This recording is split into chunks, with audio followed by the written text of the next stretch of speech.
Hi friends, పాండవులకి Badrinath ఆలయానికి మధ్యలో ఉన్నటువంటి అనుబంధం గురించి మనం ఈ వీడియోలో తెలుసుకుందాం. పురాణాల ప్రకారం పాండవులు స్వర్గారోహణ యాత్రకు ముందు బద్రీనాథ్ ఆలయాన్ని సందర్శించారు.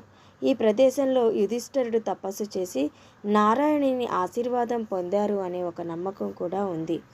అదేవిధంగా బద్రీనాథ్ ఆలయ సమీపంలోని మానా గ్రామం నుండి భారతదేశపు చివరి గ్రామం అని పిలువబడేటటువంటి ఈ గ్రామం నుండే పాండవులు స్వర్గానికి వెళ్ళినట్లుగా భావిస్తారు. అదేవిధంగా ఈ గ్రామంలోనే వ్యాసగృహ మరియు భీముడు ద్రౌపదికి సహాయంగా నిర్మించినట్టు చెప్పబడే భీంపూల్ వంటి ప్రదేశాలు ఎన్నో ఉన్నాయి. ఈ మానా గ్రామము ఉత్తరాఖండ్ రాష్ట్రంలోని చమోలి జిల్లాలో సముద్ర మట్టానికి సుమారుగా 3200 మీటర్ల ఎత్తులో హిమాలయ పర్వతాల నడుమ ఉంది.